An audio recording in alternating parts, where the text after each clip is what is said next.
Hey everyone. Welcome back to the channel. We've got the hottest, latest, and most shocking news just for you. Stay tuned because you won't want to miss this. If you love real stories that matter, hit that like button, subscribe, and help us keep bringing the truth to light. Naomi Carter, a seasoned financial executive, stood her ground in the packed federal courtroom of Silver Creek, Virginia. She had spent years excelling at Sterling & Company, one of America's most powerful investment firms, only to be denied promotions and bonuses while less qualified white colleagues climbed the corporate ladder. Today was supposed to be her moment of justice, a chance to present undeniable proof of workplace discrimination. But the system had other plans. As she took the stand, Naomi held up a stack of printed emails, her voice steady but firm. "These documents show that I was deliberately excluded from leadership roles because of my race," she declared. Gasps rippled through the crowd as she read aloud messages from senior executives. "She doesn't fit our company culture. We need to find a way to push her out quietly." Before her lawyer could present the full evidence, Judge Rebecca Sterling slammed her gavel. "This evidence is inadmissible," she announced coldly.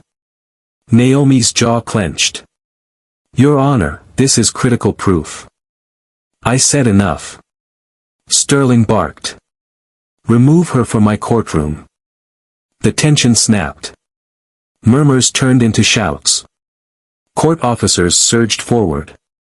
Naomi felt a firm grip on her arm. Lieutenant Brian Matthews, the lead courtroom officer, was dragging her toward the exit. The crowd erupted, some shouting in protest, others recording the scene. As she was forced out, a court clerk burst through the doors, breathless and pale. "Stop! There's a call from the White House." The room went dead silent. The judge froze. America was about to witness a moment that would shake the entire system.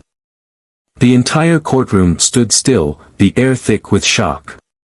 Naomi, still in the grip of Lieutenant Brian Matthews, turned sharply at the clerk's words. "A call from the White House?" The murmurs grew louder, disbelief spreading like wildfire. Judge Rebecca Sterling's face drained of color. For a moment, she remained frozen, gripping the bench as if bracing for impact. Then, with stiff movements, she reached for the phone handed to her by the trembling clerk. "Your Honor," the voice on the other end carried authority, calm but unmistakably firm. "This is the U.S. Department of Justice. We are monitoring the Carter vs. Sterling & Company case. We strongly advise that Ms. Carter be allowed to present her evidence. Any obstruction of due process will have consequences."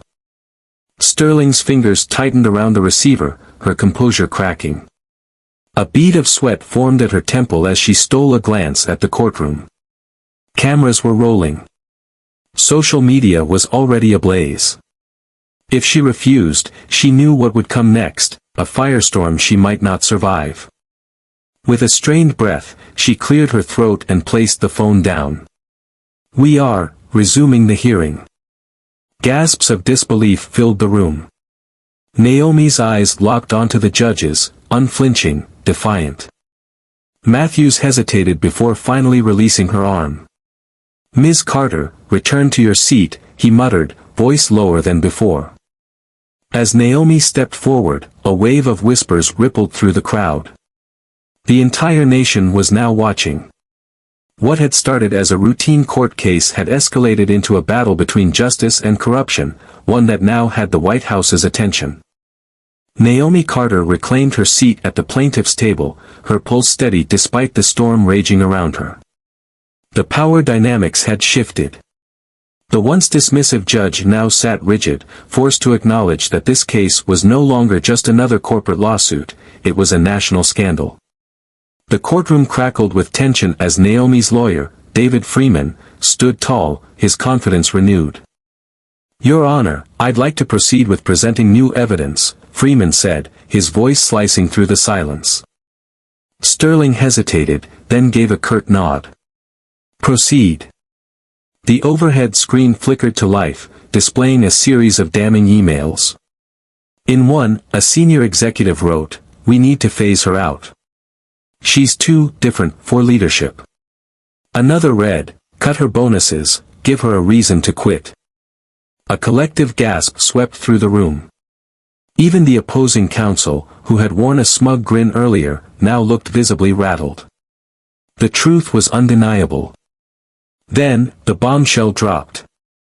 A former employee in the audience suddenly stood up. "I worked at Sterling and Company for years," the woman declared. "I saw what they did to Naomi. And I have proof they did it to others." The courtroom erupted. Reporters scrambled for their phones. Social media exploded. Judge Sterling, gripping her gavel, struggled to maintain order, but it was clear, this case had spiraled beyond her control. Meanwhile, Naomi sat still, watching everything unfold. She wasn't just fighting for herself anymore. She was exposing a system that had thrived on silence. And for the first time, it was the system that looked afraid.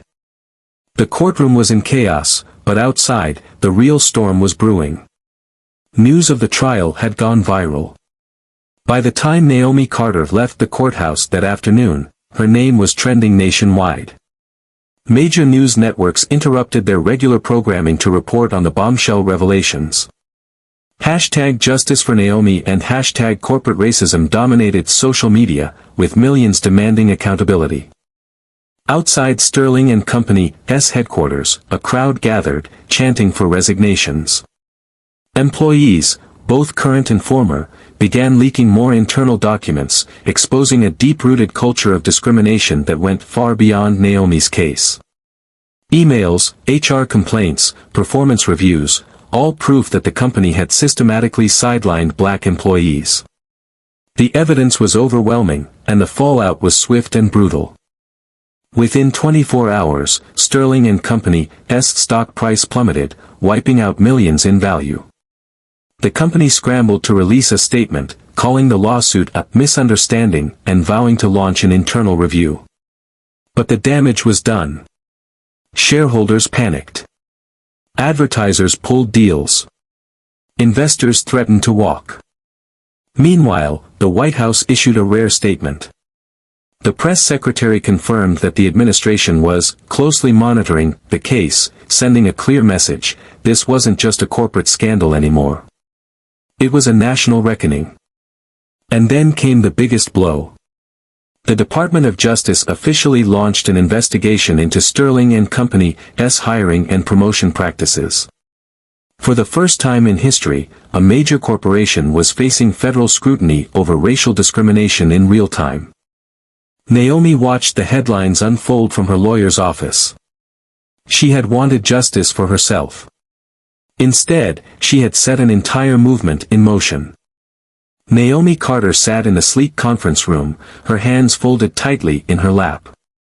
Across from her, a team of Sterling and Company's highest-ranking attorneys shifted uncomfortably.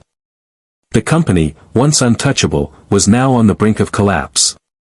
The Department of Justice investigation had sent shockwaves through Wall Street, and public pressure was crushing them. They weren't here to fight anymore. They were here to surrender. "We're prepared to offer a substantial settlement," the lead attorney said, clearing his throat. "Full compensation, all legal fees covered, and a formal apology." Naomi stared him down. "Not good enough." The room fell silent. Her lawyer, David Freeman, leaned in. "We want more than money," he said. "We want policy changes. We want an independent oversight committee. And we want a public admission that discrimination took place." The attorneys flinched. An admission of guilt? That would be a death sentence. But the reality was, they had no choice. The DOJ was circling. Investors were fleeing.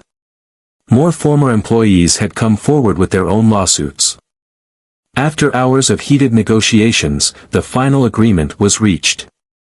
White heavy checkmark $50 million in damages paid to Naomi and other affected employees. White heavy checkmark mandatory leadership resignations at Sterling and Company. White heavy checkmark third-party oversight of hiring and promotion practices for the next 5 years. White heavy checkmark, a public statement of accountability. When Naomi finally signed the papers, she felt a weight lift. This wasn't just a victory for her, it was a warning to every corporation that thought they could get away with systemic racism. As she stepped out of the building, the crowd outside erupted into cheers.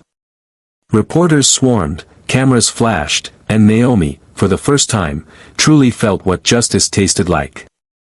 She hadn't just won a lawsuit. She had made history.